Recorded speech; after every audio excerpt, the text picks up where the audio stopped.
सृष्टि के रचयिता भगवान श्री कृष्ण हम सबको अच्छे कर्म करने की राह दिखाने वाले देवता हैं। कृष्णा जी कान्हा नाम से भी जाने जाते हैं, जिन्होंने पापियों का सर्वनाश करने के लिए कई रूप भी धारण किए। भगवान श्री कृष्ण एक मार्गदर्शक के रूप में हैं, जिनकी लीला अपरंपार है। इस धरती पर सभी प्राणियों को आगे बढ़ने के लिए किसी न किसी मार्गदर्शक की आवश्यकता होती है, जिनके विचारों पर चलने से हम अपने जीवन में एक सफल व्यक्ति बन सकते हैं। नमस्कार, आध्यात्म के इस अंक में एक बार आपका पुनः स्वागत है। आज हम भगवान श्री कृष्ण के सुविचारों से एक और नई कड़ी को आपके बीच में प्रस्तुत कर रहे हैं। भगवान श्री कृष्ण के सुविचार आपको जीवन में आगे बढ़ने के लिए प्रेरित करते हैं। इसके साथ ही ये आपको मन की शांति भी प्रदान करते हैं। चलिए श्री कृष्ण के उन नेक विचारों को जानते हैं और समझते हैं भगवान श्री कृष्ण अपने भक्तों से क्या कह रहे हैं। तो आइए प्रारंभ करते हैं। कृष्ण कहते हैं, जो मनुष्य मेरा स्मरण करने में अपना मन निरंतर लगाए रखता है एवं शांत भाव से मेरा ध्यान करता है, वो मुझे अवश्य ही प्राप्त कर लेता है। अर्थात श्री कृष्ण जी कह रहे हैं कि जो व्यक्ति सच्चे मन से ईश्वर की पूजा करता है, ध्यान लगाता है, उनका स्मरण करता है, ईश्वर उसे अवश्य प्राप्त होते हैं एवं उन्हें इसका फल भी अवश्य मिलता है। श्री कृष्ण कहते हैं, मन शरीर का हिस्सा है। सुख दुख का एहसास करना आत्मा का नहीं, शरीर का काम है। भगवान श्री कृष्ण बतलाते हैं कि आत्मा अमर है, उसे सुख और दुख का एहसास नहीं होता, बल्कि मन जो शरीर का हिस्सा है उसे यह एहसास रहता है। श्री कृष्ण कहते हैं, अपना दर्द मुझसे बांट लिया करो, फिर दर्द जाने, दवा जाने और मैं जानूं। कृष्ण कहते हैं, अगर आपको किसी तरह की कोई परेशानी हो रही है, यदि आप कष्टों से गुजर रहे हैं, तो अपने दुख ईश्वर के साथ बांटने से आपका मन काफी हल्का हो जाता है। आप अच्छा महसूस करने लगते हैं। तो जब भी आपको लगे कि आप असमय परेशान हैं, तो आप मुझसे जुड़े, मैं आपकी सभी परेशानियां दूर कर दूंगा।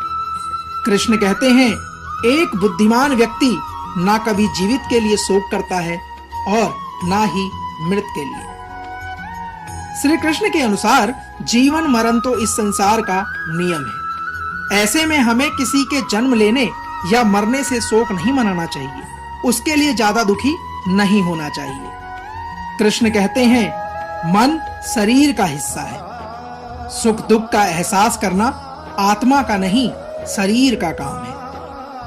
हमें इस बात को समझना चाहिए कि मन इस शरीर का एक हिस्सा है, जो कि सुख और दुख इन दोनों का एहसास कराता है, परंतु यह काम हमारी आत्मा का नहीं है। कृष्ण कहते हैं, उसे जमाने की कोई परवाह नहीं होती, जिसका मैं हो जाता हूं। कृष्ण कहते हैं, एक व्यक्ति जब किसी सच्चे मार्ग पर चलता है, तो उसे काफी कठिनाइयों का सामना करना पड़ता है, किंतु दुनिया वाले चाहे उसे कुछ भी कहें, उसे हमेशा ईश्वर पर भरोसा करके आगे बढ़ते रहना चाहिए। कृष्ण कहते हैं, जो लोग भक्ति में श्रद्धा नहीं रखते, वे मुझे प्राप्त नहीं कर पाते, अतः वे इस भौतिक जगत में जन्म मृत्यु के मार्ग में वापस आते रहेंगे। जो भी भगवान पर भरोसा नहीं करते, वे कभी भी भगवान के बारे में नहीं समझ पाएंगे। कृष्ण कहते हैं, वह मनुष्य हमेशा जन्म मृत्यु के चक्र में ही फंसा रहेगा। कृष्ण के अनुसार शरीर त्यागते समय मनुष्य जिस जिस भाव का स्मरण करता है, वह उस भाव को निश्चित रूप से प्राप्त होता है। अर्थात मृत्यु के समय मनुष्य जिन भावों का स्मरण करता है, उसे अगले जन्म में उसी रूप या भाव को प्रदान किया जाता है। कृष्ण कहते हैं, जो इंसान भौतिक वस्तुओं की इच्छा रखता है, वह कभी भी शांत नहीं रहता। कृष्ण के अनुसार हम अगर किसी चीज या धन के पीछे लालच करते हैं तो हम कभी शांत से नहीं रह पाते। इसलिए मनुष्य को चाहिए कि मनुष्य अपने जीवन में लालच ना करे, मन को उदारशील बनाए और हमेशा शांत रहे, क्योंकि जो व्यक्ति मन से शांत है उसका कर्म भी महान है। कृष्ण कहते हैं, जीवन में सुख और दुख, लाभ हानि, विजय पराजय को समान समझकर अपना कर्तव्य करना चाहिए। इससे आपको अपना कर्तव्य करने से कभी पाप नहीं लगेगा। अर्थात हमें अपने जीवन में अपने कर्म के प्रति कभी पीछे नहीं हटना चाहिए। जो हमारा कर्तव्य है उसे अवश्य ही करना चाहिए। कृष्ण कहते हैं, जो कर्म करता है उसे फल अवश्य प्राप्त होता है। कृष्ण कहते हैं, आत्मा पुराने शरीर को वैसे ही छोड़ देती है जैसे मनुष्य पुराने कपड़ों को उतारकर नए कपड़े धारण कर लेता है। कृष्ण यहाँ मनुष्य को समझाते हैं कि जैसे हम अपने पुराने कपड़े बदलते हैं, उसी तरह आत्मा भी एक शरीर से अलग होकर दूसरे शरीर में प्रवेश करती है, और यही सृष्टि का नियम है। कृष्ण कहते हैं, एक योद्धा को अपने कर्तव्य का ध्यान रखते हुए कभी डगमगाना नहीं चाहिए, क्योंकि एक योद्धा के लिए युद्ध से बढ़कर कुछ भी शुभ नहीं होता। अर्थात एक सच्चे योद्धा के लिए उसका सब कुछ उसका युद्ध होता है, जिसे किसी भी परिस्थिति में घबराना नहीं चाहिए। कृष्ण कहते हैं, जिस प्रकार पुराने वस्त्रों का त्याग कर नए वस्त्र धारण करते हैं, ठीक उसी प्रकार जीव या जीवात्मा पुराने शरीर को त्याग कर नए शरीर को प्राप्त हो जाते हैं। अर्थात आत्मा अमर है, वह ना तो मरती है और ना ही जन्म लेती है। वह केवल शरीर को अपने कर्मों के अनुसार बदलती है, ठीक वैसे ही जैसे कोई पुराने कपड़ों को त्याग कर नए वस्त्र धारण करता है। कृष्ण कहते हैं, एक मनुष्य को अपने स्वयं के अहंकार एवं फायदे के लिए कभी दूसरे मनुष्य को नुकसान नहीं पहुंचाना चाहिए। हमें कभी भी अपने दौलत या अपने शोहरत पर घमंड करके दूसरे को नीचा नहीं दिखाना चाहिए, ना ही हमें किसी का नुकसान करना चाहिए।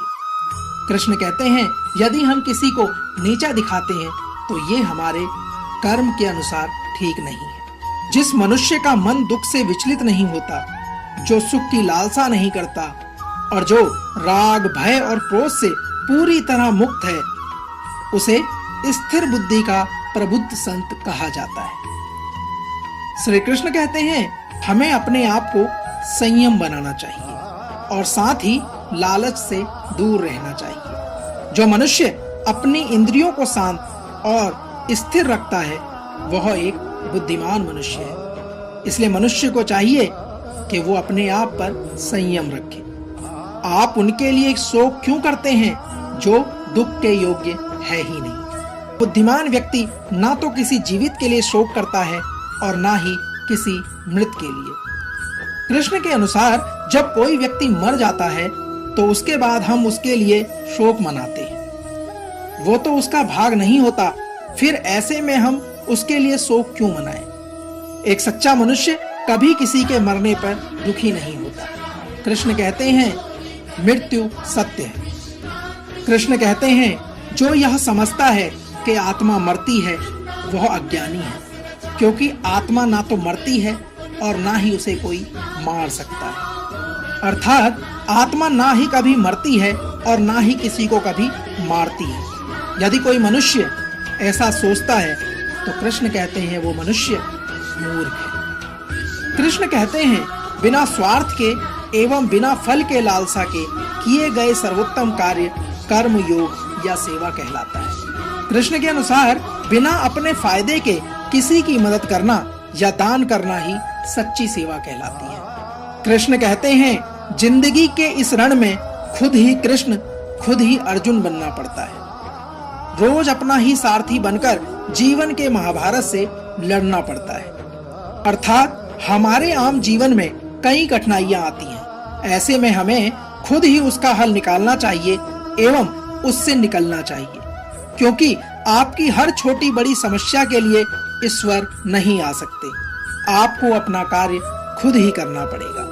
कृष्ण कहते हैं, आत्मा का अंतिम लक्ष्य परमात्मा से मिल जाना होता है। अर्थात इस जन्म मृत्यु के चक्र से निकलने का आत्मा का एक ही लक्ष्य होता है कि वह परमात्मा से जाकर मिल सके।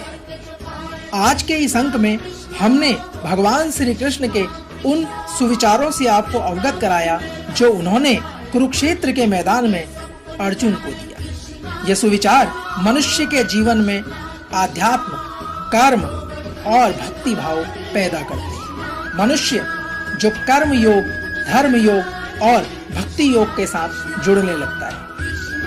अगले अंक में फिर से होगी मुलाकात श्री कृष्ण के द्वारा दिए गए कुछ और अनमोल विचारों के साथ। जय श्री कृष्ण। राधे राधे।